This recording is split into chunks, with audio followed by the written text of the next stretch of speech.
¿Cómo están ustedes? Les doy la bienvenida a otra cápsula más de raíces históricas de México y del mundo. En esta ocasión continúo con las 48 leyes del poder. En la anterior cápsula di por terminada la ley número 21. Continúo con la ley número 22. Inicio con la narración. Utilice la táctica de la capitulación. Transforme la debilidad en poder. Cuando usted sea el más débil, nunca luche simplemente por salvar su honor. Opte, en cambio, por la capitulación. Rendirse le dará tiempo para recuperarse, tiempo para atormentar e irritar al vencedor, tiempo también para esperar a que el poder de éste se diluya. No le dé la satisfacción de luchar y ser vencido por él. Capitule antes de ser derrotado. Al volver la otra mejilla, enfurecerá y desconcertará a su contrincante. Convierta la capitulación en un instrumento de poder.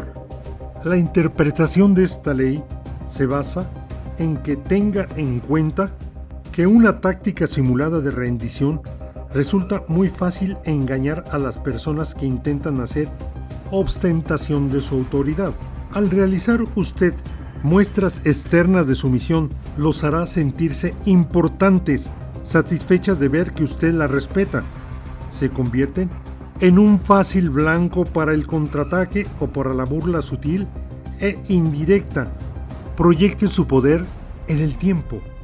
Como una observancia a esta ley es que nuestro primer impulso siempre es el de reaccionar y de contestar a la agresión con otra agresión. Pero la próxima vez que alguien lo empuje y usted se encuentre a punto de reaccionar con violencia, intente lo siguiente: no resista ni se defienda, sino por el contrario, ceda, vuelva la otra mejilla, sométase. Se encontrará con que este tipo de actitudes suelen neutralizar la agresividad de los demás, que siempre esperaban e incluso deseaban que usted reaccionara con violencia. Esto se tiene que medir las circunstancias y evaluar. No siempre es favorable para la situación. Su falta de resistencia lo sorprenderá y confundirá. Al ceder, en realidad usted está ejerciendo el control sobre la situación, porque su sometimiento forma parte de un plan más amplio para inducirlos a creer que lo han derrotado. Esta es la esencia de la táctica de la rendición. Por dentro, usted se mantiene firme, pero por fuera se doblega. Privados de un motivo para enfurecerse, sus adversarios, al no poder expresar su ira, se sentirán confundidos, y es muy poco probable que insistan en actuar con violencia, lo cual, a su vez, lo obligará a reaccionar. Por el contrario, su actitud le permitirá a usted ganar tiempo y espacio para planificar un contraataque que doblegará a su contrincante. En la batalla del inteligente contra el brutal y el agresivo, la táctica de la rendición es la mejor arma. Eso sí, requiere una cuota de autocontrol. Quienes se rinden de verdad renuncian a su libertad y pueden sentirse aplastados por la humillación de su derrota. Deberá recordar que usted solo simula haberse rendido, como un animal que finge estar muerto para salvar el pellejo. Puede ser mejor rendirse según la situación que luchar. Cuando nos vemos frente a un adversario poderoso y una derrota segura, suele convenir rendirse y no huir. La huida lo podrá salvar momentáneamente, pero a la larga, su agresor le dará alcance. En cambio, si usted se rinde, tiene la oportunidad de envolver a su enemigo, atacarlo y acabarlo de cerca. Utilice la rendición para obtener acceso a su enemigo. Aprenda de él. Acérquese con lentitud y exteriormente adecúese a sus hábitos, mientras por dentro conserva su propia cultura y dignidad. Con el tiempo saldrá usted victorioso, porque mientras su adversario lo considere débil e inferior, no se cuidará de usted y usted podrá aprovechar el tiempo disponible para ponerse a su altura y luego superarlo y acabarlo. Esta forma de invasión suave y permeable es a menudo la mejor de todas dado que el adversario no tiene nada contra lo cual reaccionar, defenderse o resistirse. Continúo con la ley número 23. Concentre sus fuerzas. Conserve sus fuerzas y su energía, manteniéndolas siempre concentradas en un punto más fuerte. Ganará más descubriendo un rico yacimiento y explotándolo en profundidad, que pasando de un yacimiento pobre a otro. La intensidad siempre triunfa sobre la dispersión. Cuando busque fuentes de poder que puedan promoverlo, procure encontrar siempre el patrón clave único, la vaca lechera que pueda ordeñar durante mucho largo tiempo. Concéntrese en un único objetivo, en una sola tarea, y no ceda hasta alcanzarlo o completarlo. En el mundo del poder, necesitará siempre de la ayuda de otros más poderosos que usted. Solo el hombre necio revolotea de una persona a otra, pensando que sobrevivirá si se dispersa. Sin embargo, el corolario de la ley de concentración es que se ahorra mucha energía y se gana más poder adhiriendo a una sola y adecuada fuente de poder. Recuerde, el propio poder existe siempre en forma concentrada. En una organización resulta inevitable que sea un pequeño grupo el que maneje los hilos del poder, y a menudo no son los que ostentan los grandes títulos. En el juego del poder, solo el necio revolotea de un lado a otro, sin fijarse un objetivo definido. Es necesario descubrir quién controla las operaciones y quién es el verdadero director tras las bambalinas para poder usted tomar el control y conocimiento de la situación. La concentración también tiene sus riesgos, de modo que en ciertos momentos la dispersión es la táctica adecuada. Esta suele ser la actitud correcta para los más débiles, y es el principio básico de la guerra de guerrillas. Al luchar contra un ejército más fuerte, concentrar sus fuerzas solo lo convertirá en un blanco más fácil.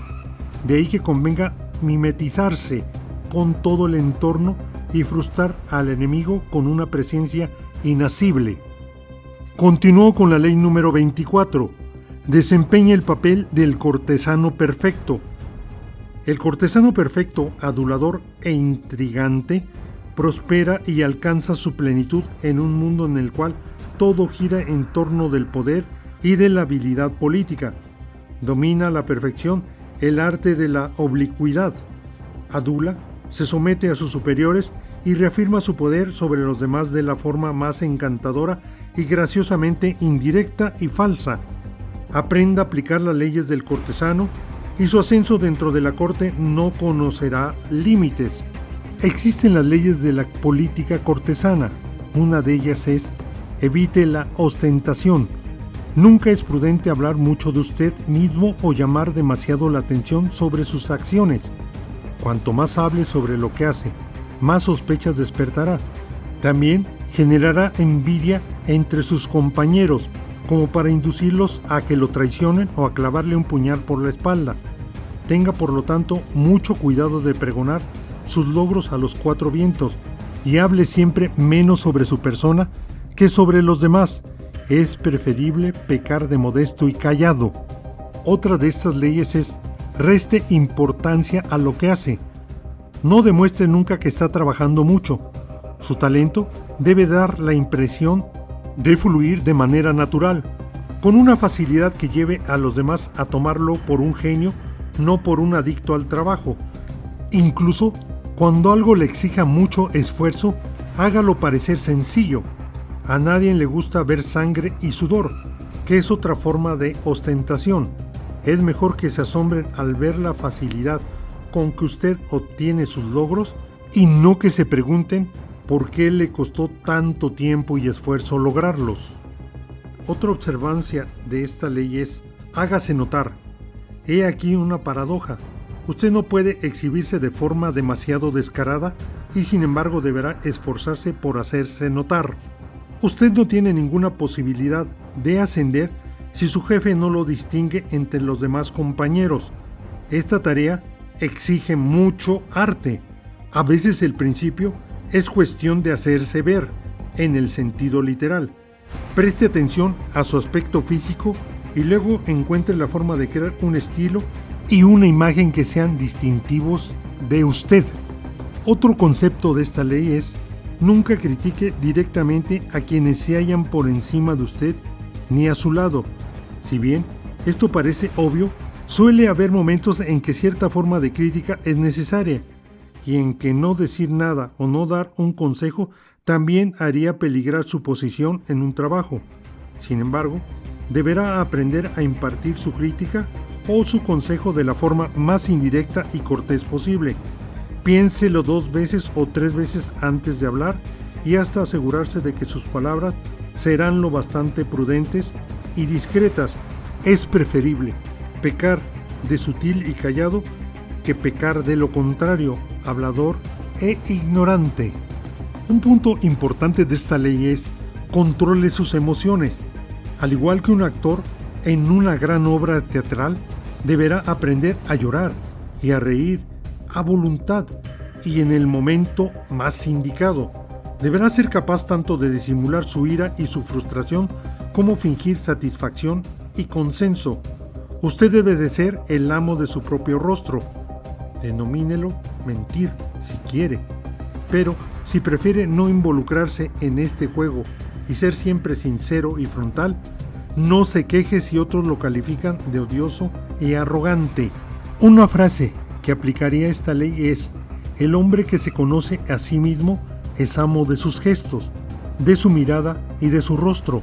Es profundo, impenetrable, disimula los malos oficios, sonríe a sus enemigos, controla su irritación, disimula sus pasiones, niega sus afectos, habla y actúa contra sus sentimientos. Continúo con la ley número 25. Procure recrearse permanentemente. No acepte los papeles que la sociedad le ha endilgado. Fórjese una nueva identidad que atraiga la atención y nunca aburra al público. Sea el dueño de su propia imagen, en lugar de permitir que otros la definan por usted. Incorpore elementos dramáticos en sus gestos y acciones públicas. Entonces su poder se verá reforzado y su personalidad crecerá en forma asombrosa.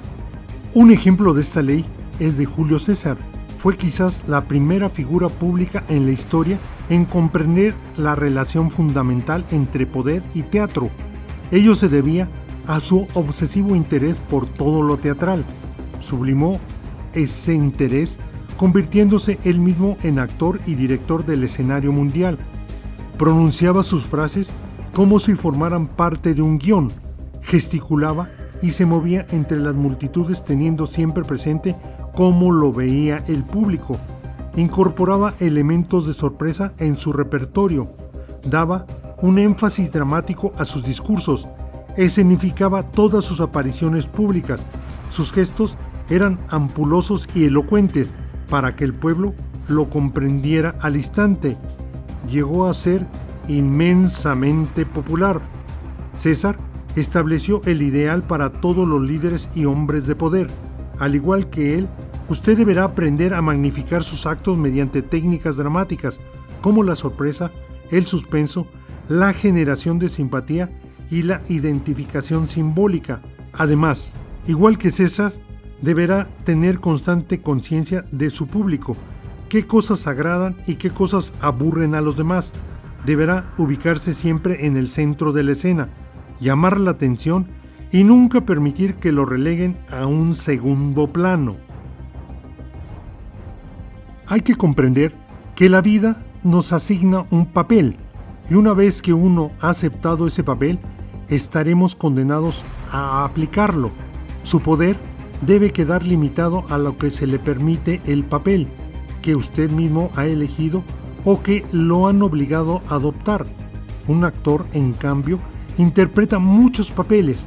Disfrute de ese poder si no está a su alcance. Al menos, fórjese una nueva identidad de su propia creación, que no tenga límites prefijados por un mundo envidioso y resentido.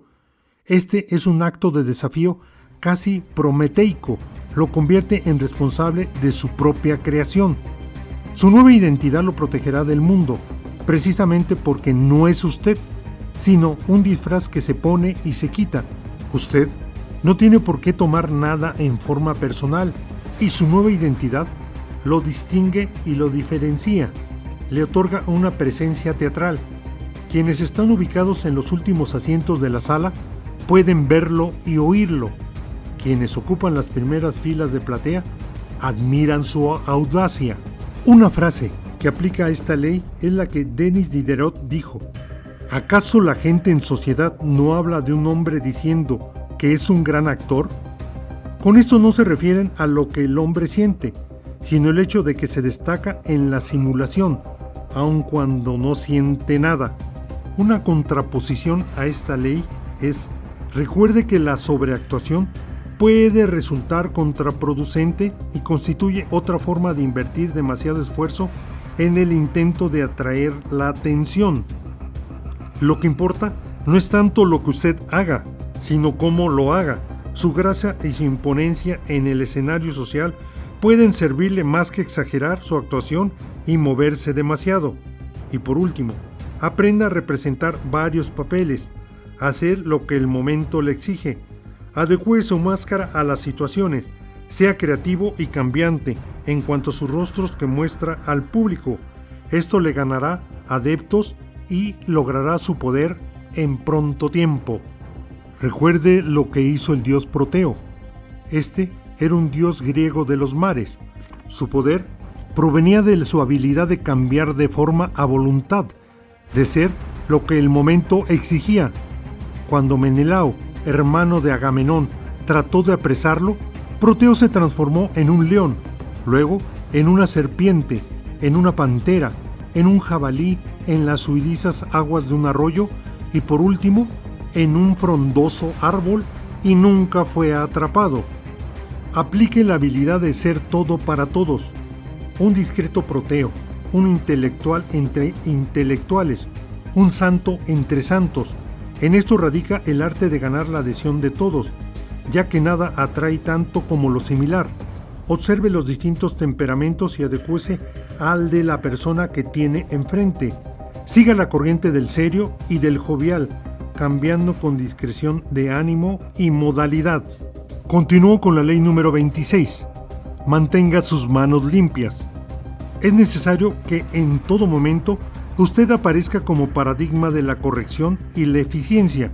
Sus manos nunca se deberán ensuciar por ilícitos o descuidos.